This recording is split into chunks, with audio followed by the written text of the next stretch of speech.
ತುಂಬಾ ಖುಷಿ ಆಗ್ತಿದೆ. ಆಮೇಲೆ ನಾವು ಮಾಡದೇ ಇರೋ ತಪ್ಪಿಗೆ ಬಂದು ಇವತ್ತು ಕಟ್ಕಟೆಯಲ್ಲಿ ನಿಂತಿದೀವಿ. ಇವನು ಅವರೆಕಾಯಿ ಬೈಸ್ಕೊಳಕ್ಕೆ ನಮ್ಮನ್ನ ಕಟ್ಕಟೆಯಲ್ಲಿ ನಿಲ್ಸಿದಾನೆ. ಇದು ಯಾವ ರೀತಿ ಸರಿ ಅನ್ಸುತ್ತೆ? ಮೀಡಿಯಾ ಅವ್ರ ಮೇಲೆ ತುಂಬಾ ಗೌರವ ಇದೆ. ಮೀಡಿಯಾ ಅವ್ರನ್ನ ಡೈವರ್ಟ್ ಮಾಡ್ದ ಅವನು, ನಿಮ್ ದಾರಿ ತಪ್ಸವನೆ. ಈಗಾಗ್ಲೇ ನಮ್ದು ಒಂದೇ ಅಲ್ಲ, ಅವ್ನು ನೋಡ್ತಿದೀರ ಎಷ್ಟು ಕೇಸ್ಗಳು. ಒಂದ ಚಿಕ್ಕ ಮಗುನ 9th ಸ್ಟ್ಯಾಂಡರ್ಡ್ ಅಲ್ಲಿ ಇದ್ದಾಗ ಚುಚ್ಬಿಟ್ಟು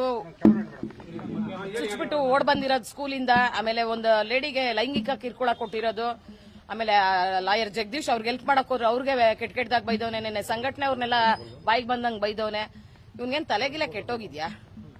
ಆಮೇಲೆ ನನ್ಗನ್ಸ್ತಿದೆ ನಾವೆಲ್ಲ ಇಷ್ಟು ಟೈಮ್ ವೇಸ್ಟ್ ಮಾಡ್ತಿದೀವಿ ಆ ಹುಚ್ಚನ್ ಬಗ್ಗೆ ಮಾತಾಡಕ್ಕೆ. ದೊಡ್ಡ ಹುಚ್ಚಾನೆ, ಹುಚ್ಚ ವೆಂಕಟ ಆದ್ರೂ ಪರವಾಗಿಲ್ಲ, ನಿಜಾನ ಅಲ್ಲ? ಆಮೇಲೆ ಅವ್ನು ನಮ್ ಲೆವೆಲ್ಲೂ ಅಲ್ಲ, ಅವ್ನು ಯಾವ ಕಿಲಾಡಿ ಅಂತ ನಾವು ಚುಚ್ಚಕ್ ಹೋಗ್ತೀವಿ. ಫಸ್ಟ್ ಆಫ್ ಆಲ್ ಪಾಪ ರಘು ಅವರು ಲಾಸ್ಟ್ ಮಂತ್ ಆಗಿರೋ ಬರ್ತ್ಡೇ ವಿಡಿಯೋ ಕೊಟ್ಬಿಟ್ಟು ವೈರಲ್ ಮಾಡ್ತಾರೆ. ಅವ್ರಿಗೂ ಫ್ಯಾಮಿಲಿ ಇದೆ, ಮಕ್ಕಳು ಟಿವಿ ನೋಡ್ತಿರ್ತಾರೆ. ಮಗು ನಾಳೆ ಸ್ಕೂಲ್ಗೆ ಹೋದಾಗ ಡ್ಯಾಮೇಜ್ ಆಗಲ್ವಾ? ಏನೋ ನಿಮ್ ಪಪ್ಪ ಹಿಂಗ್ ಬಂದ್ಬಿಟ್ಟಿ, ಅದೇನ್ ಇರುತ್ತೋ ಏನೋ ನಿಮ್ ಪಪ್ಪ ಹಿಂಗ್ ಬಂದ್ಬಿಟ್ಟಿದ್ದಾರೆ ಟಿವಿ ಮಕ್ಕಳಿಗೆ ಎಷ್ಟು ಅರ್ಥ ಆಗುತ್ತೆ?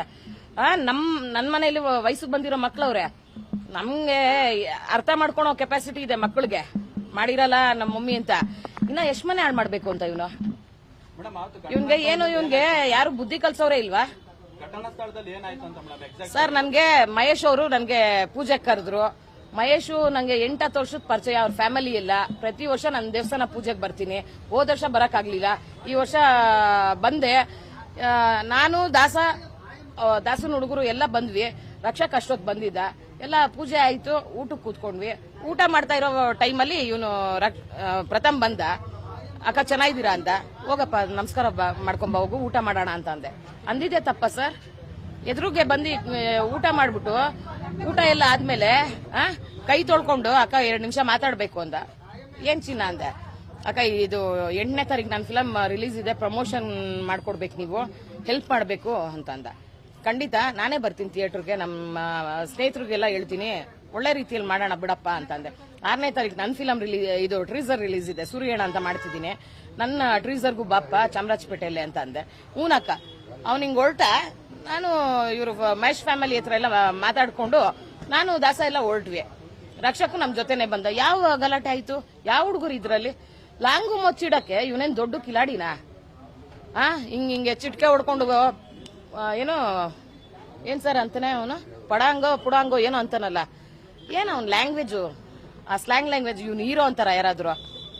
ಆಯಪ್ಪನ್ ಕಷ್ಟ ಡಿ ಬಾಸ್, ಆಯಪ್ಪನ್ ಕಷ್ಟ ಅವನ್ಗೆ. ಇವನು ಅವ್ರ ಹತ್ರ ಅವ್ರ ಮುಂದೆ ಚಾಲೆಂಜ್ ಆಗಿ ನಿಂತ್ಕೊಂತಾನ.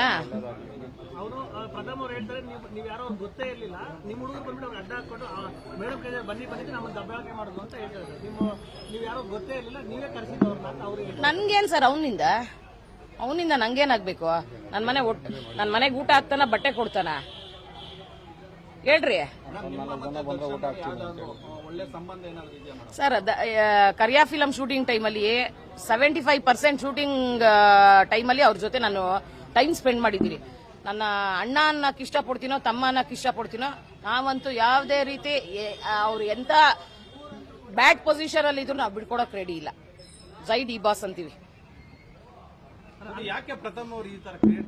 ಅದೇ ಸರ್, ಪಬ್ಲಿಸಿಟಿ ಬೇಕಲ್ಲ. ಆಮೇಲೆ ಹೇಳನಲ್ಲ, ಅವನೇನೋ ಒಂದು ಮೀಡಿಯಲ್ಲಿ ನೋಡಿದೆ, ಸಿದ್ದರಾಮಯ್ಯ ಅವ್ರಿಗೆ ಹೇಳ್ಬಿಟ್ಟು ಈ ರೌಡಿಗಳಿಗೆಲ್ಲ 1,000 ರೂಪಾಯಿ ಕೊಡಿಸ್ಬಿಡಿ ಅಂತ. ನಮ್ಗಲ್ಲ, ಇವನ್ಗೆ ಕರ್ಕೊಂಡೋಗಿ ಮೆಂಟಲ್ ಹಾಸ್ಪಿಟ್ಲಿಗೆ ಹಾಕ್ಬಿಟ್ರೆ 2,000 ರೂಪಾಯಿ ಕೊಡ್ತಾರೆ. ಪಬ್ಲಿಸಿಟಿಗೆ. ಈಗ ಅವ್ನ ಮಗ ನೋಡ್ಕೊಂಡು ಯಾರು ಫಿಲಮ್ಗೆ ಹೋಗ್ತಾರೆ? ಪಬ್ಲಿಸಿಟಿಗೆ ಇದೆಲ್ಲ ನಿಜಾನಾ? ಯಾರು ಸರ್? ಅವನೇನು ಹೀರೋ ಇದಾನ? ಆಮೇಲೆ ಆ ಹುಚ್ಚುನ್ ಬಗ್ಗೆ ನಾವು ಮಾತಾಡ್ತೀವಿ, ಟೈಮ್ ವೇಸ್ಟ್, ಬೇಜಾರು ಮಾಡ್ಕೊಂಡ್ಬಿಡ್ರಿ. Thank you. ಎಲ್ಲ ಮೀಡಿಯಾ ಅವ್ರಿಗೆ ಒಳ್ಳೇದಾಗ್ಲಿ.